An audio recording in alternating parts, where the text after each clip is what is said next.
Hi, it's Katie from Bedtime Bake Shop, and today I just wanted to show you a quick and easy way to make your own cookie tags in case you're looking for a specific wording, a specific theme, or colors, and you can't find it anywhere out there. This is just a quick way that you can make your own cookie tags in a pinch.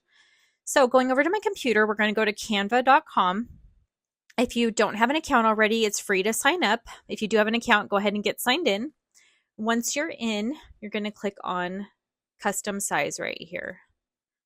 I like to change this pixels right here to inches right off the bat. And then I put in 8.5 by 11 inches.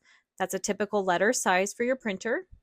Then you're going to click on Create New Design. This screen will open up for you.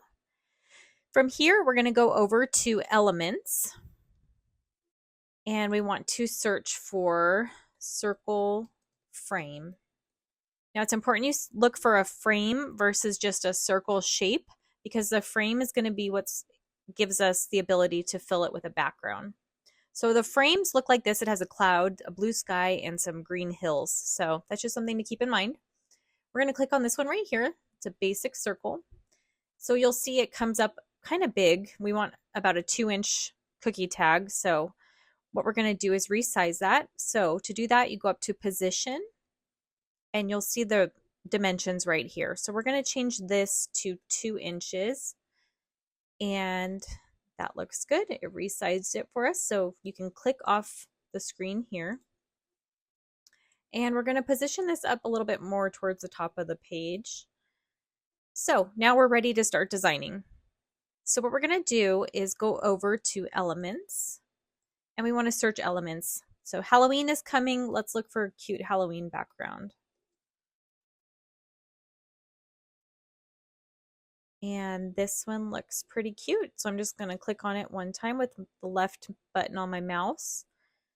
And I'm going to hold down the left button of my mouse and drag this corner just so I can size it down so I can see more of the pattern in the circle. After I've done that, I'm going to grab this whole square and hover over that frame. And you can see it goes a little bit translucent and it kind of clips to that circle, which is what we want. So once you've got it kind of positioned where you want it, you're going to let go of that left mouse button and it fills the circle.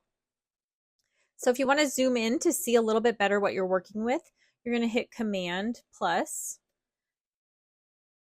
and there you can see a little bit better. Now I'm working on a Mac, so if you're on a PC, the commands might be a little bit different, but there are shortcuts so where you can zoom in. So from here, we need to add a little inner circle so we can put our text over it. So we're going to go back to Elements, and down here you'll see Lines and Shapes. So we're going to click on this circle right here. It should populate. There we go. And same thing, we're going to want to size this down a little bit. If you have a specific dimension that you're looking for, you can click on Position right here and then enter in your dimensions there. But I like to just kind of eyeball this. So to do that, I'm just going to left click on it, left click and drag down to size it to where I think looks good, where I can still see my background. And then I'm just going to position it. You'll see it kind of snaps in the center. So it auto aligns it for you pretty much. You just kind of have to move it around until you see those pink dashed lines. And that means it's aligned perfectly center. So I'm going to let go. Now, I don't love this pink color for it. I don't think there's enough contrast, so I would like to change the color of the circle. So to do that, I'm going to click on this box right here that has the color, and then it'll pull up your document colors. I'm going to click white for right now, just for the sake of this video. But say you wanted a specific color, you can come to this rainbow one here, and you can kind of move around, and you'll see it changes. Also, if you have a hex code, you can put that in there. And if you wanted to eyedrop something from your design, you could hover over it and it'll pick that color. So everything looks cohesive. So that's just a little trick. But for this video, I'm going to just do white because I want the text to really pop. So that's changed. I'm going to click off. Then over here, I'm going to go to text. Click on add a text box. And let's do just happy Halloween. So we've got that done. I'm going to off click it and then just kind of drag it over to where I want it. And then I'm going to left click and enlarge it and pull it out a little bit to where I think looks good. So this font is kind of boring, so I'm going to change that. I'm going to go up here to where it says Canva Sans, and I'm going to try to find one that I like. This is one I use quite a bit, so I'm just going to click on that. And I'm going to resize that again just to make it fill it out a little bit better.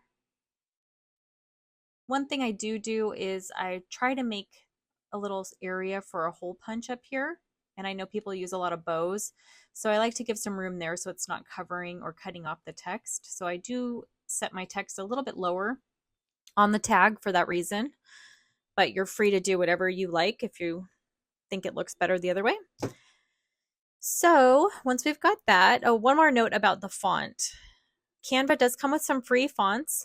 If it's part of the Pro one, you'll see it'll have a little crown next to it. So those you have to pay additional for with the Pro membership. But anything else comes free with Canva and you're free to use it. You can also upload your own fonts if you've purchased some that have commercial use rights. You can upload those and use those if you wanted some fancier fonts. So I think this looks pretty good. So I'm going to left click and drag to group all this together. So I'm going to select everything, make sure text and everything is selected, and then I'm going to hit Command G to group it.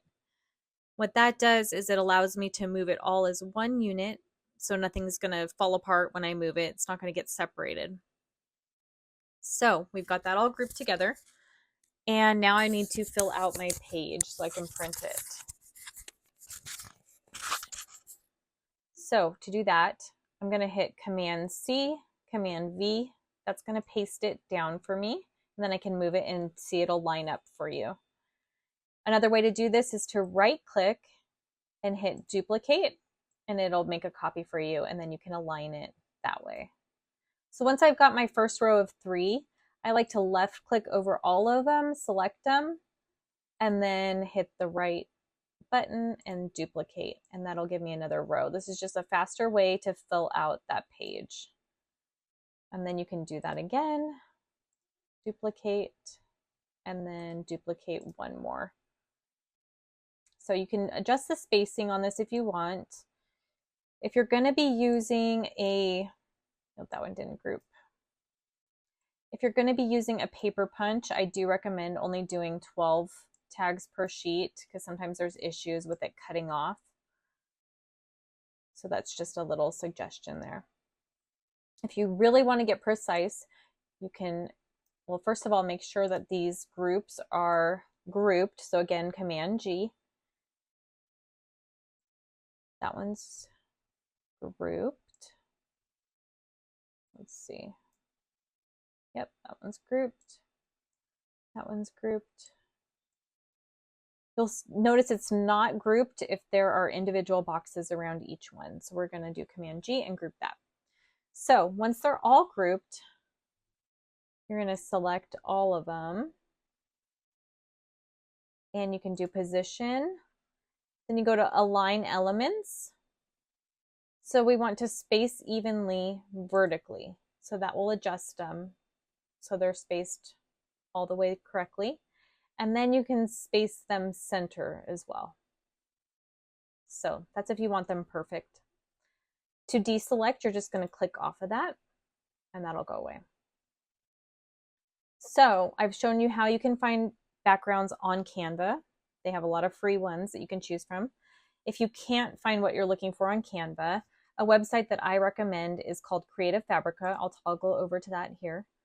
So Creative Fabrica has tons of resources. They're having a Christmas in July sale right now. So for $4.99 a month, you can join and get unlimited access to graphics, fonts, color palettes, you name it. They have digital paper, clip art.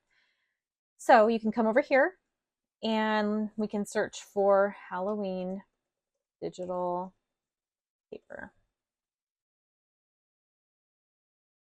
And this one just popped up. It looks really cute. So I'm going to go ahead and do download.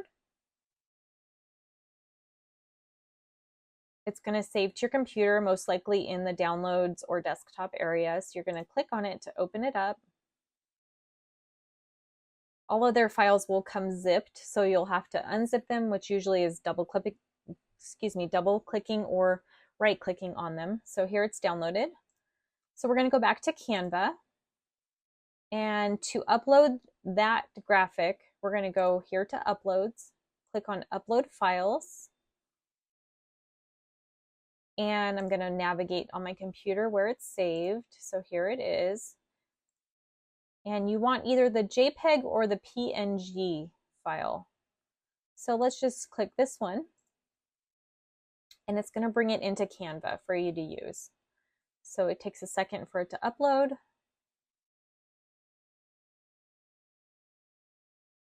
There we go. So you're going to click on that, drag it over, and you can hover over the tag until you see it change, and then you can let go, and you can see that's changed. If you want to adjust it, you can double click on it, and you can kind of play around with the sizing here of the pattern, and then click off. So that one's changed. So you can either repeat that process and just drag over each tag if you've already got your sheet done, or you can make the one, copy and paste them over. So either way, it's up to you. I like to just make the one and then just copy and paste them. It's faster for me. But you can just as simply change out the background by hovering over it. So you just drag it over, make sure it's lined up, and then let go, and it'll clip to that shape. So there's tons of possibilities with this. You could have a different design for each tag if you're doing cupcake toppers, or you can make them all the same. It's up to you. So once we're happy with our sheet, we're going to come up here to share, and then we're going to go down to download. So for file type, you want to make sure you do PDF print. That's going to give you the highest resolution. It's going to be high quality and look the best. And then for color profile, I always like to do CMYK because that's what most printers use. So you're going to do download.